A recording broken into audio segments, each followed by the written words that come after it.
지금 제가 마태복음을 가지고 벌써 네 번째 시간을 갖고 있습니다. 마태복음 둥성둥성 띄엄띄엄 가면서 하나님 말씀을 전하고 있습니다. 자, 오늘은 이 용서에 대한 말씀을 함께 나누기 원합니다. 인생을 살다가 관계의 어려움을 경험하게 됩니다. 관계가 부딪힐 때 와지는 게 뭐냐면 미움이라는 거죠.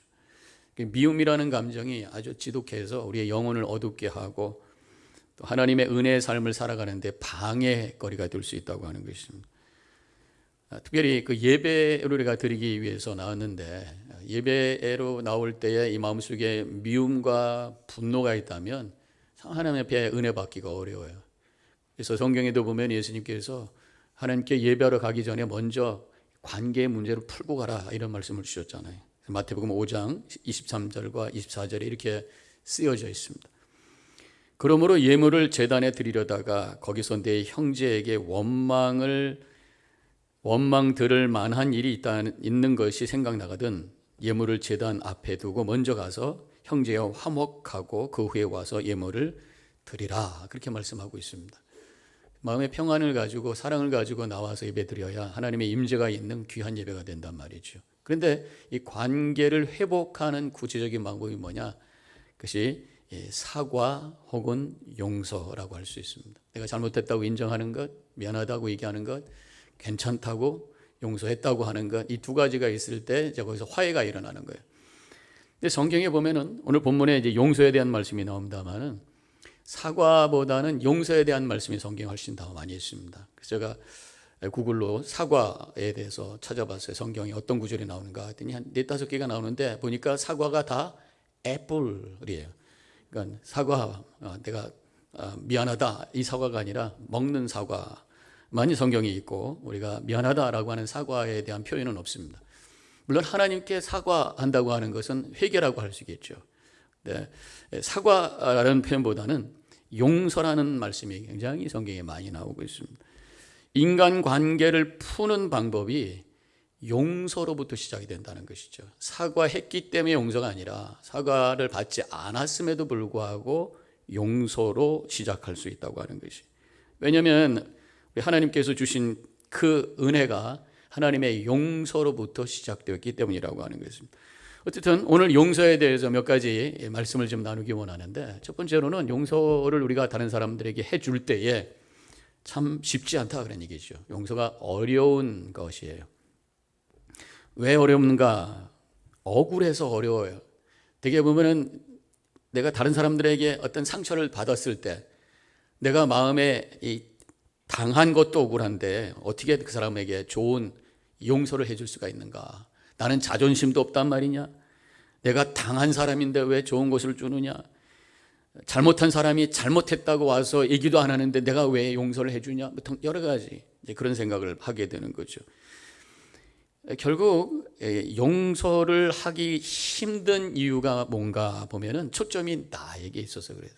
내 자존심, 내가 억울해, 내가 뭐 잘못했어, 이런 나에다가 초점을 두면은 용서하기가 힘들어요. 그래서 용서라고 하는 것은 초점을 나로부터 하나님께로 옮기지 않고서는 어렵다라고 하는 것입니다. 믿음이라는 게 초점을 옮기는 거 아닙니까? 중심 옮기는 거 아니겠어요? 내 중심적으로 살던 거 내려놓고 하나님 중심으로, 내 초점으로 살던 삶에서 하나님 초점으로 사는 것이 믿음이라고 한다면 바로 용서도 마찬가지라고 하는 거죠. 나를 내려놓고 주님을 바라볼 때 그때 거기서 용서가 가능하다고 하는 것입니다. 용서가 어려운 이유는 이 미움이라는 감정이 아주 강한 감정이라서 그래요. 상처를 받으면 생기는 자연스러운 감정이겠습니다.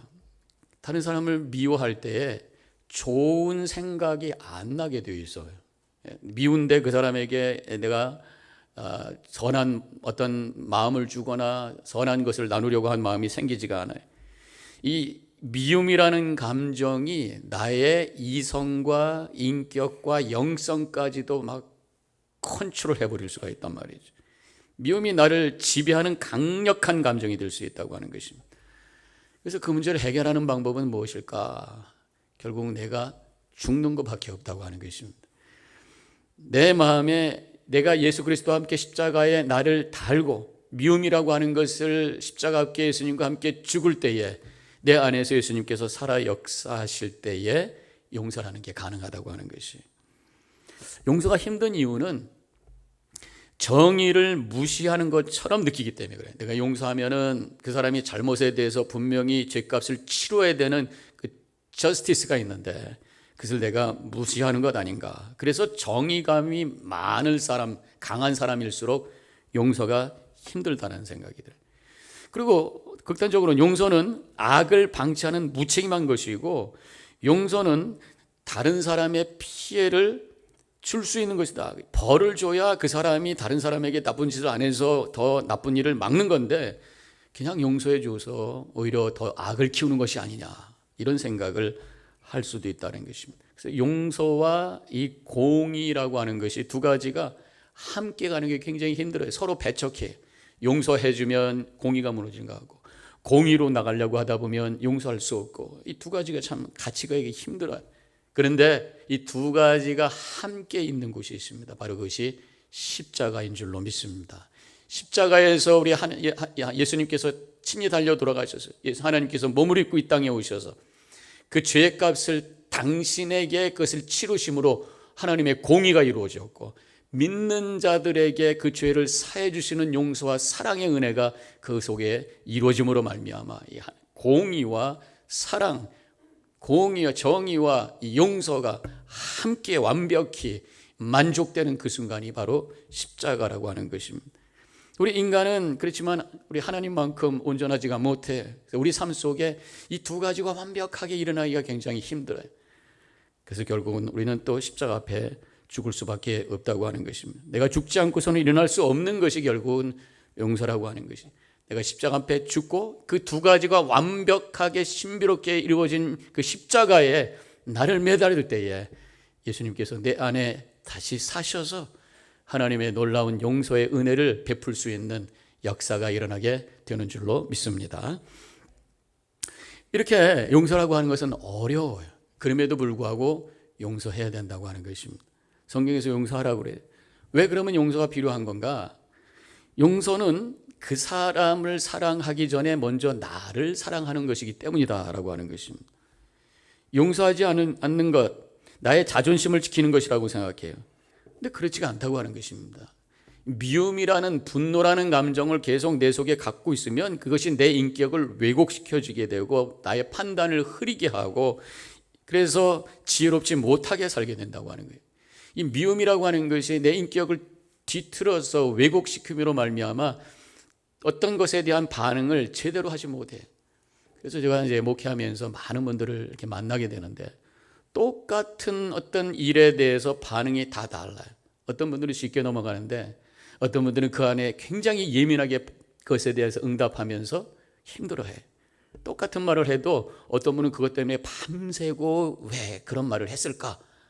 그 저희는 뭘까? 잠도 못 자고 눈이 뻘게 갖고 아침에 나타나가지고 목사님 하면서 막 이렇게 어려움 가운데 있는 분도 있고, 어떤 분들은 뭐 그럴 수 있지 그러고 넘어가는 분도 있고. 왜 그런가 보면은 그 속에 뭔가 자신의 미움과 분노를 해결한 사람은 마음이 평화로워서 잘 소화해. 그러나 이 미움과 분노가 해결되지 않은 상태에 있는 사람들은 이 인격적으로 좀 왜곡이 되면서 오해도 쉽게 하고 자격지심 속에 빠지게 되고 분노도 잘하고 미움도 잘하고 그러면서 힘들어하고 관계 속에 어려움 속에 머물러 있는 것을 보게 되는 것입니다. 그리고 미움은 마음의 독이에요. 내 영혼을 망가뜨리고 내 마음을 망가뜨리는 것입니다. 그래서 나를 사랑하고 나를 정말로 바로 돌보기를 원한다면 내 안에 있는 독을 뽑아내야 돼. 미움의 독을 뽑아내야 되는데 그것이 바로 용서라고 하는 것입니다. 우리가 용서해야 될 이유는 결국 그것이 나를 성숙하게 하기 때문이다라고 하는 것입니다. 이 감정에 붙들려 있으면 성숙하지 않습니다. 아이들에게 성장의 과정을 이렇게 보면은요, 갓난장이는 생리적인 것에 의해서 움직입니다. 즉 먹는 것, 뭐 싸는 것, 자는 것, 이것만 해결되면 되는 거예요. 그래서 애들이 막 울고 막 자지러지게 울고 막 숨 넘어가는 것처럼 물 때에 이 젖꼭지 하나 딱 끼워주면 배시시 하고 그냥 웃고 넘어가는 거란 말이죠. 그런데 조금 커서 어린아이가 되면은 이제 감정으로, 애들 감정에 의해서 움직입니다. 뭐 울고 할 때 애를 재밌게 해준다든가 뭐 장난감을 준다든가 그러면 또 배시시하고 금방 웃게 되어 있어요. 감정에 의해서 움직이게 되어 있습니다. 어른은 감정을 뛰어넘는 어떤 이성과 의지를 가지고 판단하게 되어 있습니다. 책임적인 결정, 책임적인 그런 판단을 하게 되어 있어요. 그래서 우리 어른이라고 하는 것은 하고 싶은 대로 사는 것이 아니라 내가 해야 될 것이 무엇인지를 알고 사는 사람이 어른이다, 그렇게 말할 수 있어요. 그런데 바르게 판단하지 못하고 여전히 감정에 쌓여서 감정에 의해서 내 인생이 조종되고 있다면 그것은 미성숙한 모습이라고 하는 것입니다. 미움이라고 하는 것이 너무 강해서 우리 인간의 행동을 조정해버리면 바로 그것이 미성숙한 모습이에요. 그래서 부부싸움이 생기고 교회에서 갈등이 생기고 어떤 인간관계에서 싸움에 문제가 생겼을 때 파고 들어가면 이 감정이 내 이성을 마비시켜서 그래서 미성숙함으로 떨어지면서 아주 추한 모습으로 싸우고 갈등하고 소리 지르고 얼굴을 빨개지고 뭐 이렇게 되는 것을 보게 됩니다. 미성숙한 모습이라는 거예요. 그 미성숙해서 내가 성숙으로 움직이기 위해서는 바로 용서의 결단이 필요하다라고 하는 것이. 더 나아가서 용서라고 하는 것은 함께 더불어 살아가기 위해서 용서가 필요한 거예요. 우리가 여기 보면 결혼하신 분들이 대부분이잖아요. 또 여기 어르신들도 계시고 수십 년 우리가 부부 생활을 합니다. 그 오랜 세월 동안 그 가정을 지키는 그 이유 중에 하나가 바로 용서와 인내가 있어서 그런 거예요. 이 용서와 인내를 하지 못하는 그러한 미성숙함은 결국 관계를 끊게 되고 가정이 파괴되는 경우들이 많이 있어요. 수십 년, 50년, 60년 부부 가정을 잘 키우신 분들, 여러 가지 그동안에 아무 문제가 없었겠어요? 갈등할 수 있는 상황이 있었겠죠. 그러나 그런 것들도 용서하고 이해하고 인내하면서 극복해 왔기 때문에 가정을 지키고 더불어 살 수가 있다고 하는 것이. 교회 공동체가 이렇게 우리가 함께 유지해 나가기 위해서는 또 살다 보면은 거기서 오해가 되고 마음이 아플 때가 있어요. 또 용서해 주고 위에서 기도해 주고 그래서 극복해 나가면서 신앙의 공동체가 어우러지게 되는 거란 말이죠. 용서가 있어야 함께 더불어 우리가 공동체를 이루고 관계를 만들 수가 있다고 하는 것입니다. 우리가 용서해야 될 중요한 이유는 무엇보다도 우리의 주인이신 예수님의 뜻이기 때문이라고 하는 것을 우리는 기억해야 될 줄로 믿습니다. 예수님께서는 진정한 용서가 있는 세상을 만들기를 원하셨어요. 예수님의 십자가 자체가 용서의 사역입니다. 오늘 본문에서 베드로가 주여 형제가 내게 죄를 범하면 몇 번이나 용서하여 주리까? 7번까지 하오리까? 21절에서 그렇게 질문합니다. 여기서 주여 그러고 시작하잖아요. 예수님이 주인이시란 말이에요. 우리는 주여 하고 부르는 순간 나는 종이로소이다 라는 고백이 있는 것입니다. 주님 하고 우리가 부르면서 주님 앞에 질문했으면 그분이 주시는 대답대로 우리가 순종해야 되는 것이. 그때 예수님께서 이제 주여 하고 질문했을 때에 뭐라고 말씀하셨어요? 22절에서 내게 이르노니 7번뿐 아니라 7번씩을 70번까지 할지니라. 계속해서 용서해라. 한 번이 아니라 계속해서 용서하라. 이것은 예수님께서 용서가 얼마나 중요한가, 용서에 대한 간절한 우리 예수님의 마음이 담겨 있는 것을 보게 됩니다.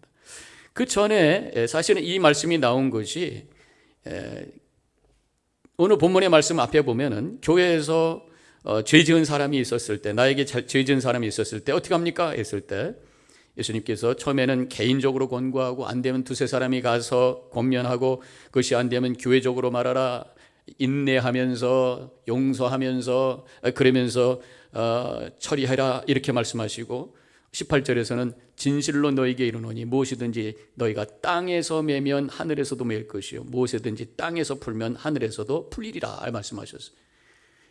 땅에서 묶이는 삶을 살지 말고 푸는 삶을 살아라.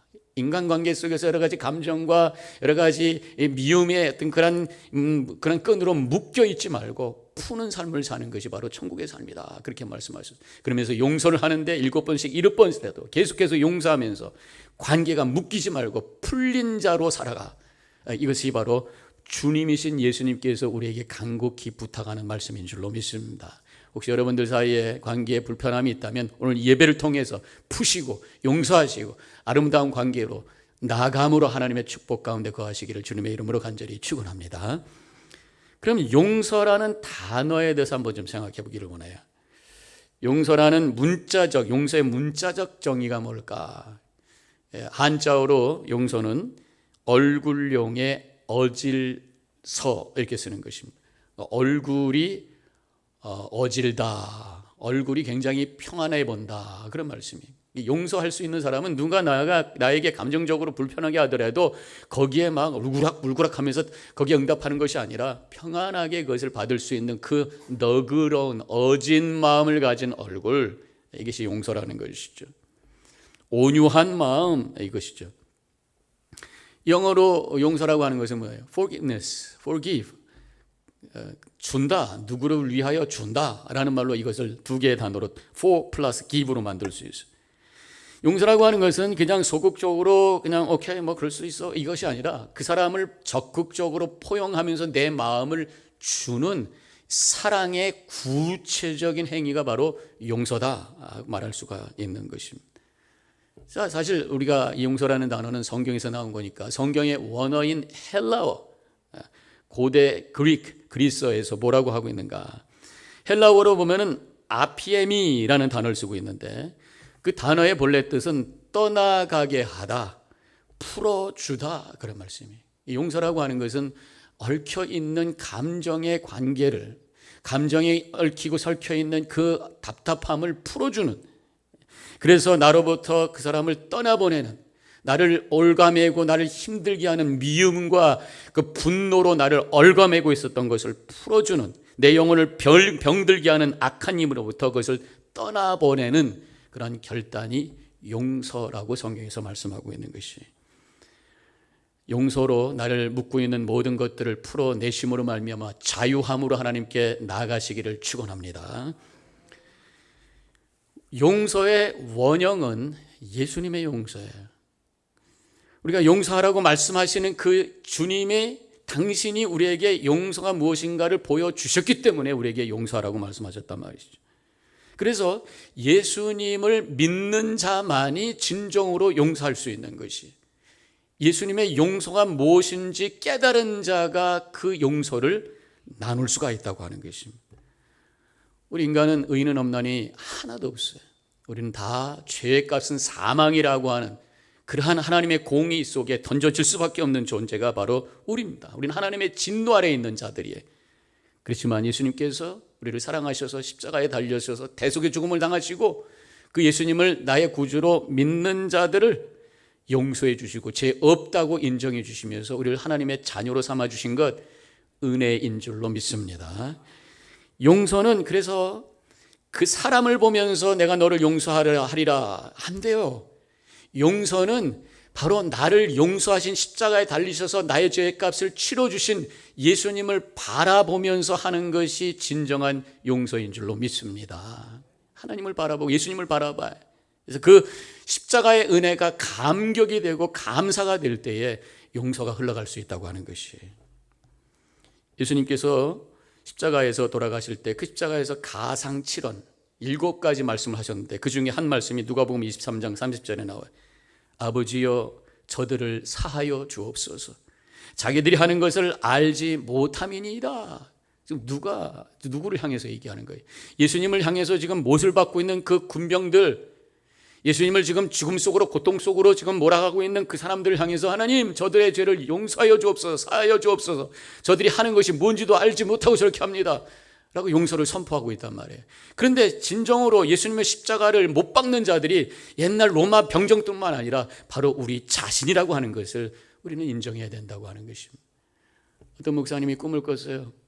꿈을 꿨는데 예수님 아주 거룩한 꿈을 꾸신 거예요. 예수님께서 십자가에서 못 박히시는데 로마 병정이 와가지고 큰 대못을 가지고 예수님의 손을 막 꽝꽝 박는 거예요. 그래서 이 목사님이 안 돼!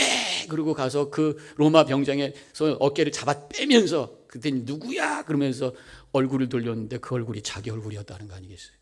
우리 자신이 바로 예수님의 손에 못을 박았다고 하는 것입니다. 그런데 예수님께서 그 못 박는 자들을 향해서 저들의 죄를 사하여 주옵소서.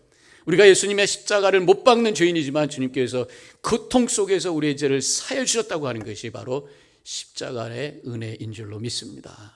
십자가를 바라볼 때마다 그 은혜가 깨달아지고 그 마음을 가지고 다른 사람을 용서할 수 있게 되는 것입니다.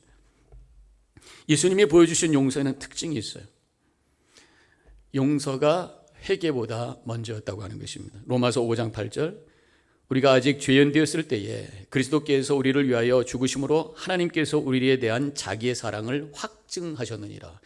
우리가 예수님께 나아가서 잘못했습니다, 사과하고 회개합니다 하기도 전에 이미 예수님께서 십자가에 달리셔서 우리를 위해서 내가 너를 용서하노라, 내가 너를 위해서 죽노라, 이것이 먼저였다고 하는 것을 이 말씀 속에서 해주시고 계시는 것입니다. 용서는 그렇기 때문에 그 예수님의 용서를 우리가 흘려보낼 때에 우리의 용서가 사가 받기 전에 할 수 있는 것이 바로 용서라고 하는 것입니다. 사과가 없어도 내가 용서를 먼저 선포할 수 있는 것이 바로 믿음의 용서요, 예수님을 바라보면서 선포할 수 있는 용서라고 하는 것입니다. 동시에 예수님의 용서에는 또 한 가지 특징이 고통을 동반한다는 거예요. 예수님께서 우리의 죄를 치러주시고 우리를 용서하시기 위해서 그냥 말로만 내가 너를 용서하노라 하시 않으셨어요. 십자가에서 채찍에 맞으시고 십자가에 고통을 당하시고 죽음까지 당하면서 우리를 용서하셨다고 한다면 우리가 다른 사람들을 용서할 때 쉬운 게 아니에요. 그렇지만 우리가 예수님의 십자가와 함께 나도 나에게 주은 십자가를 메고 나아갈 때, 그래서 예수님께서 제자들에게 너희들이 나를 따라오고 그러거든 자기를 부인하고 자기 십자가를 지고 나를 따를 것이니라 말씀하신 거예요. 주님의 용서를 우리도 따라가기 위해서는 내 자존심을 내려놓고 내가 생각했던 모든 것들을 내려놓고 예수님과 함께 십자가 못 박는 그런 십자가의 결단이 있을 때, 그것이 때로는 고통이지만 그 고통을 통해서 오히려 내 안에 예수님께서 살아 역사하심으로 새로운 차원의 은혜를 맛보며 하나님의 거룩한 뜻을 이룰 수 있는 복된 삶을 살게 될 줄로 믿습니다. 그리고 예수님의 용서의 특징은 한 번이 아니라는 것입니다. 예수님의 용서는 지속적인 용서였다고 하는 것이에요. 아까 읽었던 구절입니다만 22절에서 내게 이르노니 7번뿐 아니라 7번을 70번까지 할지니라 그랬어요. 뭐 몇 번을 용서해야 됩니까? 했을 때 7 곱하기 77이라고 하는 것은 완전수잖아요. 그래서 완전히 온전히 끊임없이 용서하라, 이게 예수님의 말씀이 490번. 예수님의 그 용서가 그렇게 우리를 향한 지속적인 용서이기 때문에 때로는 우리가 잘못할 때가 있어요. 그래서 주님 앞에 나가서 회개합니다. 근데 보면은 했던 잘못을 또 저지르는 것이 우리 인간의 모습이 지속하게 되고 반복하게 돼요. 여러 번 반복하다 보면은 벼룩이도 낯짝이 있지, 또 어떻게 가서 하나님 예수님 잘못했습니까? 이렇게 내가 용서를 빌까? 할 수 없지. 이러지 말란 말씀이 또 가지고 나와서 또 용서를 빌 때 하나님께서 또 받아주시고 처음 듣는 것처럼 그것을 받아주시면서 용서해 주신다는 것이. 그 예수님의 사람이라고 하는 그 우리 성경 교재가 있잖아요. 거기에 보면은 이렇게 반복적인 죄를 지을 때 거기서 그 저자가 팁을 하나 줍니다. 운물정자를 써보라는 거야. 지난번에 한 번 했는데 또 내가 반복해서 또 한 번, 5번, 6번, 490번까지 용서할 수 있다는 게 490번까지 가보자. 나중에 100번도 안 돼가지고 지겨워서 하나님 내가 그만하겠습니다. 더 이상 그 죄를 버립니다. 그렇게 결단할 수 있게 된다고 하는 것이죠. 우리 예수님의 용서는 한 번이 아니라 지속적인 용서, 용서에는 한계가 없다고 말씀해 주셨다고 하는 것입니다. 이렇게 예수님께서 용서를 베풀어 주시고 용서하라고 하시는 말씀, 왜 이렇게 용서가 중요한가? 우리 결론적인 말씀입니다만은 용서를 통해서 우리의 구원을 확증하기 때문이다라고 하는 것이. 지금 용서하자고 하는 것이 어떤 윤리적이고 도덕적인 덕목을 가지고 설명하는 것이 아닌 것입니다. 이 용서는 바로 구원의 진리와 복음과 연결되어 있다고 하는 것을 아셔야 된단 말이에요. 우리를 온전히 용서해 주시는 하나님의 사랑을 깨달은 자만이 다른 사람을 향해서 마음의 문을 열고 진정한 용서를 할 수 있다, 그런 말씀. 다른 말로 얘기하면은 하나님의 용서를 내가 진정으로, 예수 그리스도의 십자가를 통한 용서를 진정으로 깨닫지 못할 때에 다른 사람을 용서하지 못한다는 거예요. 내가 지금 다른 사람을 용서하고 있다면, 진정으로 용서하고 있다면 내가 예수님의 용서를 믿는 사람이 되는 것이고, 내가 다른 사람은 용서할 수 없어 라고 하면서 이를 악물고 있다면 용서받을 수 없는 나를 하나님께서 진정으로 용서하셨다고 하는 이 복음에 대한 진리를 깨닫지 못하고 있다는 그러한 얘기가 된다고 하는 것이. 그래서 오늘 본문의 말씀에 35절에서 예수님께서 이렇게 분명히 말씀하셨어요. 너희가 각각 마음으로부터 형제를 용서하지 아니하면 나의 하늘 아버지께서도 너에게 이와 같이 하시리라, 이렇게 말씀하셨어요. 얼뜻 들으면은 하나님의 용서받기 위해서는 내가 용서를 해야 된다고 하는 조건처럼 느끼게 되지만 그게 아니에요. 성경의 전체 흐름 속에서 이 말씀을 우리가 풀어본다면 네가 지금 다른 사람을 용서하고 있지 않다면 내가 하나님의 용서를 진정으로 믿은 것이 아니야 라고 말씀하는 겁니다. 너가 하나님의 용서를 진정으로 믿고 십자가를 통한 하나님의 엄청난 용서의 사랑의 은혜를 깨달은 자라면 당연히 다른 사람을 용서해야 되는 것이야. 네가 다른 사람을 용서하는 것이 하나님의 용서의 은혜를 깨달은 자, 진정한 믿음을 가진 자의 증표다라고 말씀하시는 것으로 이 말씀을 이해할 수가 있는 것입니다. 마태복음 6장에 보면은 예수님께서 기도를 가르치셨는데 그 기도에도 이렇게 되어 있어요. 12절에 우리가 우리에게 죄 지은 자를 사하여 준 것 같이 우리의 죄를 사하여 주옵소서. 내가 다른 사람에게 죄를 사하여 주었으니까 하나님 나의 죄를 사하여 주십시오, 이렇게 기도하라는 것처럼 느끼게 되죠. 그렇지만 이 말씀도 마찬가지. 하나님께서 나의 죄를 사하여 주신 것을 내가 믿을 때에 다른 사람을 사할 수 있는 능력을 허락해 주옵소서. 하나님, 내가 다른 사람 용서해 줬습니다. 이것이 바로 내가 하나님의 용서를 믿은 증표인 줄로 믿습니다. 나는 구원받은 자인 줄로 믿습니다. 이런 고백이라고 할 수가 있다고 하는 것입니다. 우리가 살다 보면은 다른 사람으로 인해서 상처를 받을 때가 있어요. 억울할 때도 있어요. 미움과 분노 속에 우리가 살아갈 때도 있습니다. 그럼에도 불구하고 용서하면서 흘려보내는 것이 우리 주님 예수님의 뜻인 줄로 믿습니다. 그 용서를 내 힘으로는 할 수가 없어요. 그러나 진정한 복음에 대한 믿음의 고백으로 십자가를 바라보며 십자가에서 고통 가운데 우리를 바라보며 내가 너를 용서한다, 주님 저들이 하는 일을 알지 못하나이다, 저들을 사하여 주옵소서 외치시는 주님의 음성을 들을 때 우리도 힘들지만 우리 용서를 선포하면서 사랑의 교제 속에 그런 모든 문제를 극복해 나가는 승리의 삶을 살게 되는 줄로 믿습니다. 물론 불법적인 이런 문제는 이 법적인 문제이기 때문에 그것은 우리의 영역과 좀 다른 문제, 우리의 개인적인 관계 속에서, 공동체의 관계 속에서, 여러 가지 관계 삐걱삐걱거리는 그런 어떤 그 아픔 속에서 이런 용서의 문제, 복음으로 우리가 충분히 극복하면서 하나님의 나라를 이루어갈 수 있는 삶을 살게 될 줄로 믿습니다. 제가 오늘 영상에서 본 이야기입니다. 한국에 김수정이라는 자매님이 있는데 이분의 이야기예요. 자기가 7살 때 아버지가 아파서 일을 하지 못하게 되었어요. 너무너무 가난하게 삽니다. 어머니가 견디다 못해서 집을 나가버리고 말았어요.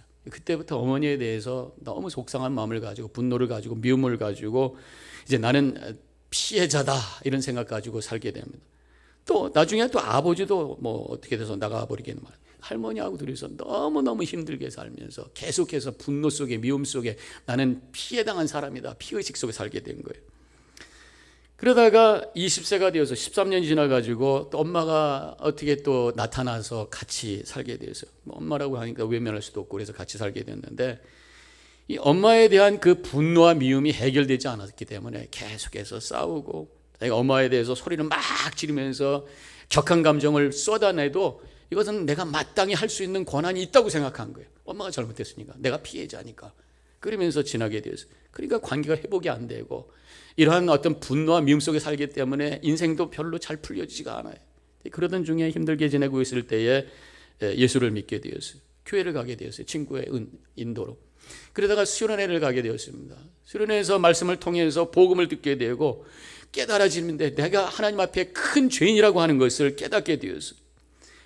내 죄를 위해서 십자가 달려 돌아가신 예수님을 바라보면서 그 은혜가 감격스러워서 찬양하게 되면서 깨달아진 게 뭐냐면 내가 피해자가 아니구나, 오히려 내가 아버지와 엄마를 미워하면서 거칠게 대했던 가해자였구나 라고 하는 생각 가지고 주님 앞에 회개하게 되었고 주님께서 죄를 용서해 주신 은혜 속에 감사 속에 살게 되었다고 하니 그때 마음에 평화가 오게 되었고 그 평화와 감사의 마음을 가지고 집에 가서 어머니를 용서하는 선포를 하게 되고 그러면서 어머니의 관계와 다시 회복되고 행복한 삶을 살고 있습니다 라는 간증이었다고 하는 것이 내 힘으로는 내 마음으로는 용서하기가 힘들어요. 그러나 십자가의 은혜 복음의 능력이 내 마음을 움직일 때에 우리는 넉넉히 이길 수 있는 용서할 수 있는 능력을 갖게 될 줄로 믿습니다.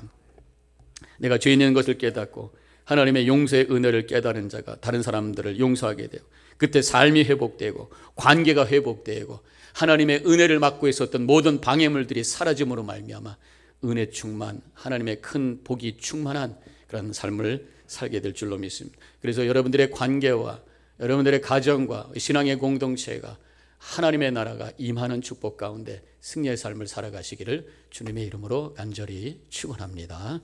기도하겠습니다.